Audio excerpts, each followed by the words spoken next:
ची फोनवर चर्चा करतील, प्रस्तावाचं सादरीकरण प्रेझेंटेशन होईल आणि त्यानंतर मग त्या निधीच्या उपलब्धतेच्या बाबतीमध्ये निर्णय केला जाईल। राष्ट्रीय महिला आयोगाच्या अध्यक्ष विजयाताई रहाटकर यांनी सुद्धा चंद्रपूर जिल्ह्यामध्ये येऊन महिलांच्या विविध प्रश्नावर त्या ठिकाणी महिला आयोग जिल्ह्यातील महिलांच्या प्रश्नाबद्दल मदत करण्याचं त्यांनी सुतोवाच केलं आहे। ओबीसी आयोगाच्या अध्यक्षा त्यांनीही साधारणतः WCL मध्ये असणाऱ्या शेतकऱ्यांच्या जमिनी गेल्यावर त्यांना नोकरी किंवा तत्सम ज्या फायद्याचा त्यांचा अधिकार आहे ते दिला जात नाही आणि म्हणून साध्वी निरंजना मॅडमनीही येण्याचं त्या ठिकाणी कबूल केलं।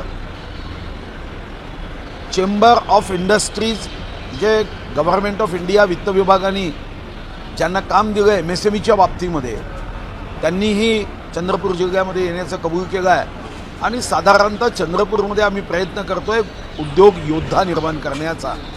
आत्मनिर्भर भारताच्या संदर्भामध्ये चंद्रपूर जिल्ह्यातील तरुण तरुणींनी स्वतःच्या उद्योगाच्या माध्यमातून आत्मनिर्भर व्हावं, MSMEच्या योजना या त्यांच्यापर्यंत पोहोचवाव्या या दृष्टीनेही त्यांच्याशीही चर्चा झाली। माननीय नितीन गडकरींजींसोबत चंद्रपूरमध्ये आता एक रिंग रोड करण्याचा विषय मी विधानसभेत मांडला होता। या बाबतीत नितीन गडकरीजी तर कशाला नाही म्हणतच नाही आहे, ते तर प्रेम करतात। त्यांनी एका क्षणात त्या बाबतीमध्ये होकारी दिला। आमचा DPR तयार आहे। या DPRमध्ये पूर्ण रिंग रोड होण्यासाठी थोड्याशा भागामध्ये वनविभागाच्या अडचणी आहे, पण त्यामध्येही एलिव्हेटेड रोड करता येईल का याची तपासणी करून आमचा रिंग रोडसुद्धा पूर्ण होईल। आणि तसंच साहेबांनी सांगितलं की आपण हैदराबादपर्यंत एक मोठा हायवे करतो आहे, त्या हायवेचा पार्ट म्हणून आपण रिंग रोडला जोडू, म्हणजे त्याचाही उपयोग चंद्रपूरकर जनतेला निश्चितपणे होईल असंही त्यांनी सुतोवाच केलं। साधारणतः एक गोष्ट लक्षात आली, मी दिल्ली फारसा जात नाही, पण दिल्ली गेल्यानंतर जिल्ह्याच्या विकासाला मोठा उपयोग होऊ शकेल आणि म्हणून साधारणतः दिल्लीमध्ये जाऊन आपल्या मतदारसंघाच्या विकासाला जास्तीत जास्त पैसे उपलब्ध व्हावे या दृष्टीने काम करण्याचा निर्णय केला। CR पाटील जे या संदर्भातले जलशक्ती मंत्रालयाचं काम पाहतात त्यांनीसुद्धा चंद्रपूर जिल्ह्यातील साऱ्या MI टँकला PDNनी जोडता येईल का याबद्दल सांगितलं आणि ते जर तुम्ही करत असाल तर केंद्राचे 70% आणि राज्याचे 30% असा प्रस्ताव तुम्ही जर मला सादर केला तर मी 3 महिन्यात त्याला मंजुरी देऊ शकतो। आणि त्या दृष्टीने आम्ही विदर्भ सिंचन बोर्डाच्या EDंना सोनटक्के साहेबांनी सूचना केली की चंद्रपूर जिल्ह्याचा MI टँकच्या PDNचा प्रस्ताव हा ताबडतोब सादर करावा आणि त्या दृष्टीने त्याही प्रस्तावाला CR पाटलांनी अतिशय सकारात्मकता दाखवत जी मदत करण्याचं आश्वासन दिलं, तर मला वाटतं की जिल्ह्याच्या विकासासाठी सातत्याने तिथं जाणं हे उपयोगाचं आहे। तुम्ही दिल्लीला गेले, एवढ्या लोकांची भेट घेतली, त्यामुळे राजकीय दृष्टिकोनातूनही चर्चा होणं अपेक्षित असतं। सुनील मुनगंटीवार एवढ्या मंत्र्यांना भेटले, महाराष्ट्राच्या राजकारणामध्ये संदर्भात चर्चा होऊ शकते नाही, ती आपापल्या परीने बघायचं आहे। चक्रधर स्वामीच्या हत्तीच्या कथेसारखं, ज्याची जी दृष्टी त्याला दिसेल तशी सृष्टी। मी तर कामाची यादी दिली, पुढच्याही 15 दिवसांनी जाणार आहे। मी लोकसभा अध्यक्षांनाही चंद्रपूरमध्ये लोकशाहीच्या संदर्भात त्यांनाही निमंत्रण दिलं। आता जाऊन आलो, पुढचे 3 महिने विविध कार्यक्रमाच्या माध्यमातून सर्वांना चंद्रपूर जिल्ह्यामध्ये घेऊन, चंद्रपूर वाघाचा जिल्हा आहे आणि या जिल्ह्यामध्ये प्रत्येकाने यावं। चंद्रपूर जिल्ह्यामध्ये त्यांच्या माध्यमातून जे करता येईल ते करण्याचा प्रयत्न केला। आता बाकीच्यांनी काय बघायचं हे त्यांचं आहे। पुढच्या 15 दिवसानंतर तर अजून मोठ्या भेटी आहे। तुम्ही तुमच्या मतदारसंघापुरती दृष्टी न ठेवता पूर्ण एक व्यापक दृष्टिकोनातून चंद्रपूर जिल्ह्यासाठी कामाला लागलेले दिसते। नाही, चंद्रपूर जिल्ह्याने मी विदर्भाच्याही कामाला लागलो आहे। धानाची जेव्हा आपल्याला खरेदीचं उद्दिष्ट हे कमी होतं, मी स्वतः सन्माननीय प्रल्हाद जोशीजींच्या मागे लागून हे खरेदीचं उद्दिष्ट वाढवून दिलं। लिंकिंगच्या बाबतीत सन्माननीय कृषी मंत्री शिवराज चव्हाणांशी मी स्वतः फोनवर बोललो आणि आता मी राज्य सरकारचं अभिनंदन करेन। लिंकिंगच्या बाबतीमध्ये त्यांनी गंभीरता व्यक्त केली। सन्माननीय शिवराज चव्हाणांनी तर मी FIR केला कोरोमंडल खतावर, त्यांनी तर कौतुक केलं की देशामध्ये हा माझा आग्रह आहे, पण देशामध्ये पहिलं खताच्या संदर्भातला FIR 1951 इसेन्शियल कमोडिटी ॲक्टमध्ये तुम्हीच केला। मला व्यक्तिगत रीतीने वाटतं की विदर्भ असेल, बांबूच्या संदर्भातील विषय असेल, हे आमचं कर्तव्य आहे. जोपर्यंत लोकांनी निवडून दिलं आहे तोपर्यंत नव्हे त्यानंतरही लोकांचे प्रश्न सोडवण्यासाठी पूर्ण शक्तीने काम करणं ही आमची जबाबदारी. मंत्रिपद मिळावं जिल्ह्याला या संदर्भात मागणी होत आहे. तुमच्या जिल्ह्याला मंत्रिपद मिळालेलं नाही. काय संबंध त्याचा? आता उद्या कोणी प्रत्येक जिल्ह्याला केंद्रातही मंत्रिपद मागितलं तर दिलं जाणार आहे का? शेवटी प्रश्न आहे कोण मंत्री आहे यापेक्षा त्या जिल्ह्याच्या विकासासाठी किती मंत्री तुम्हाला मदत करू शकतात हे महत्त्वाचं आहे. अन्यथा एखाद्या जिल्ह्यामध्ये मंत्री आहे आणि त्या जिल्ह्यात कामच होत नाही तर असं मंत्रिपद घेऊन साठायचं थोडी आहे. भाऊ, विधान परिषद निवडणुकीमध्ये काँग्रेसची नामुष्की उडवली, 3 मतदारसंघात माघार घेतलेली आहे. अमरावतीचा उमेदवार जो नाराज आहे यावरून हायकमांडनं दखल घेतलेली आहे आणि जे वरिष्ठ नेते आहेत त्यांनी उमेदवारी दिली त्यांना विचारणा केली जाईल या सगळ्या बाबतीत. असा एखादं जीर्ण वस्त्र फाटलं म्हणून शिवण्याचा प्रयत्न केला तर तिथं त्या जीर्ण वस्त्राला आपण शिवण्याचा प्रयत्न केला तर ते दुसरीकडे फाटतं. बस आता काँग्रेसचं कामही तशाच पद्धतीने झालं आहे. जोपर्यंत काँग्रेस साधं सुधं विश्लेषण करेल तोपर्यंत त्यांचे अच्छे दिन कधीही येऊ शकत नाही. ज्या पद्धतीचं त्यांचं राजकारण चालू आहे त्या राजकारणामध्ये सामान्य माणूस कुठेही त्यांच्या राजकारणाच्या चर्चेचा विषय दिसत नाही.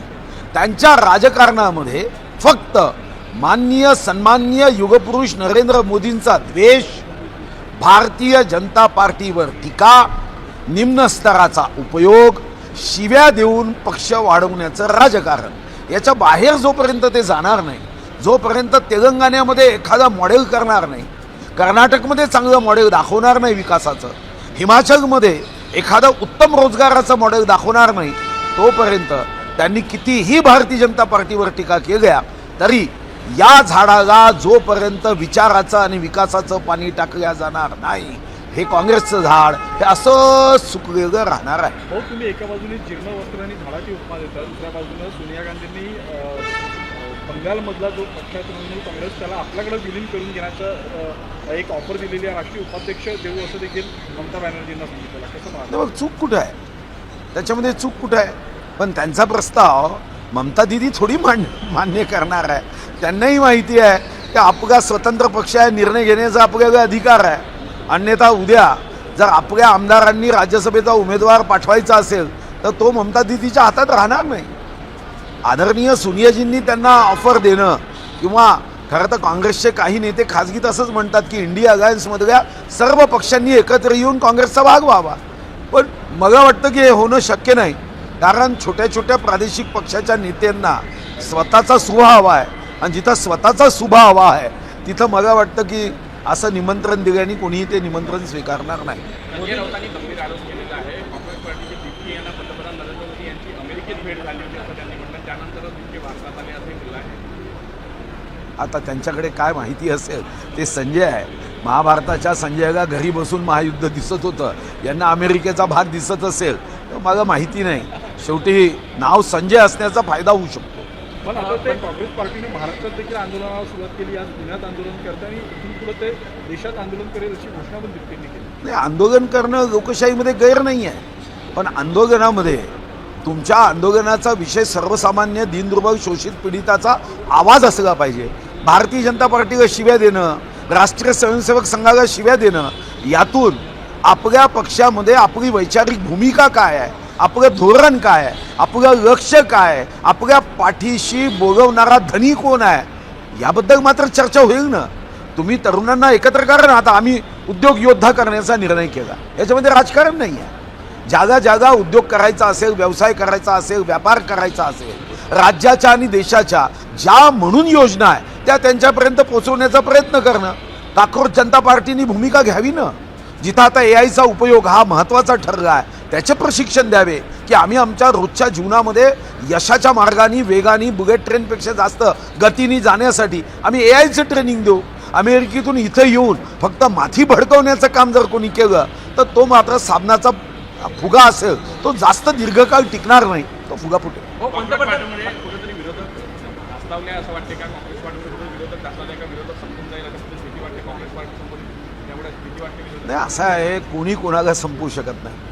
1984 मध्ये अशाच वल्गना भारतीय जनता पार्टीच्या बद्दल काँग्रेसनी केल्या. शेवटी पक्ष हा दुसरे संपवत नाही, स्वतःच कृती केली तर मात्र पक्ष संपतो. हम नहीं सुधरेंगे हा भाव घेऊन काँग्रेसचं राजकारण असंच चालू राहील. त्यांनी कधीतरी एखाद्या आपल्याच पक्षातल्या सुशिक्षित व्यक्तीला काँग्रेसच्या धोरणाबद्दल, वागणुकीबद्दल PhD करायला जावावी, संशोधन करायला जावावं. तुमच्या प्रत्येक भाषणात किती टक्के टीका असते, किती टक्के दिशा असते, किती टक्के विकासाचं राजकारण असतं, किती टक्के तुमच्या राज्यामध्ये जिथं तुमचं सरकार आहे तिथं तुम्ही काय केलं हा भाव असतो, आशय असतो. एकदा PhD तर करा, मग लक्षात येईल की यांचं काम 4 दिन की चांदरी फिर अंधेरी रात असं काम आहे. त्यामुळे भाजप त्यांना नाही संपवू शकत. काँग्रेस संपायची असेल तर स्वतःच संपावं लागतं. पंतप्रधान नरेंद्र मोदी हे सर्वाधिक कार्यकाळ भेटणारे पंतप्रधान ठरले. मात्र शरद पवार यांनी केले की नेहरूची तुलना जी त्यांची होऊ शकत नाही. त्यांनी आधुनिक भारताची निर्मिती केली. ते दिवस मोजून मोदीची आणि नेहरूची तुलना होऊ शकत नाही, पण असं मोदीजी सुद्धा कुठं म्हणताय की पंडित नेहरूंशी माझी तुलना करा. पंडित नेहरूंच्या कालावधीमध्ये प्रश्न आणि आजच्या कालावधीमध्ये प्रश्न, याच्यामध्ये जमीन आसमानाचा फरक आहे. तेव्हा आम्हाला धान्यसुद्धा इम्पोर्ट करावं लागायचं. म्हणजे पेट्रोल किंवा डिफेन्स साधन आपल्याला इम्पोर्ट करायचे नाही तर धान्य इम्पोर्ट करावं लागायचं. आपल्याला माहिती आहे की काही प्रश्न काँग्रेसच्या राजवटीमध्ये मिगो आपण आयात केला. मिगो हे काँग्रेस गवत जे दिसत आहे ना, जे आपल्याला काढायचं आहे, तर ते काँग्रेस गवत याचं बीजसुद्धा तिथूनच आलं. आणि म्हणून त्यांच्या वेळचे प्रश्न आणि माननीय मोदीजींच्या वेळचे प्रश्न, तेव्हाची इकॉनॉमी, आजची इकॉनॉमी. पहिलं बजेट जेव्हा मांडलं गेलं, षण्मुखन नावाचे अर्थमंत्री होते, ते देशाचं बजेट 197 कोटीचं होतं. आज आमचं 56 लक्ष कोटीचं बजेट आहे. तेव्हाचे हायवे, आजचे हायवे, तेव्हा आम्हाला युद्ध साहित्यामध्ये आम्ही किती मागे होतो. त्यामुळे त्यांची तुलना करण्याचं कारणच नाही आहे, दूरपर्यंत कारण नाही आहे. त्यांनी इन्स्टिट्यूट तयार केलं याबद्दल वाद कुठं आहे. पण आज माननीय मोदीजींनी 1 एम्स काँग्रेसच्या राजवटीत होतं, आज 22 एम्स आहे. तर हा फरक लोकसंख्येच्या वाढीनुसार माननीय मोदीजींनी केला. माननीय मोदीजींच्या नेतृत्वामध्ये माननीय गडकरीजी, मी जेव्हा महाराष्ट्राचा विचार करतो 1 मे 1960 पासून आपण 31 ऑक्टोबर 2014पर्यंतचा विचार केला तर महाराष्ट्रामध्ये 4900 किलोमीटर नॅशनल हायवे होते. आज त्याच्यामध्ये 10 वर्षात 18,000 किलोमीटर नॅशनल हायवे वाढले. मग असा कुठं आपला एकमेकाशी तुलना होऊ शकते. उद्या कोणी म्हणायचं की तेवढ्या 54 वर्षात 4900 आणि आता 18,000 10 वर्षात. मला वाटतं की तुलना करण्याचा प्रश्न नाही, फक्त एवढाच भाव आमच्या देशामध्ये लोकांमध्ये आणायचा आहे, मतदारांमध्ये आणायचा आहे की हम सब एक है. आम्ही सर्वांनी मिळून देशाच्या प्रगतीमध्ये भारत माता की जय म्हणताना आपापल्या परीने योगदान देत कृती करावी, हाच त्याच्यातला भाव. ऑपरेशन टायगर फसला अशी माहिती पुढे येत आहे. ऑपरेशन टायगर एकनाथ शिंदेच्या शिवसेनेकडनं केलं जात होतं, पण 2पैकी 7 खासदार आपल्याकडे वळवण्यात त्यांना यश आलं नाही. चर्चा राजकीय वर्तुळात होती आहे. माझा वाघाचा थोडाफार चांगला अभ्यास आहे. टायगरचा 112 टायगर होते, मी 600पर्यंत पोचवले. आणि ऑपरेशन टायगर जेव्हा केव्हा होते तेव्हा ते कधीच असफल राहत नाही. टायगर जेव्हा शिकार करायला जातो तेव्हा कदाचित पहिल्या झटक्यामध्ये त्याचा पंजा लागत नाही, पण दुसऱ्या झटक्यामध्ये तो शिकार करण्यामध्ये यशस्वीच होतो. जर टायगर यशस्वी होत असेल तर ऑपरेशन टायगरसुद्धा योग्य क्षणी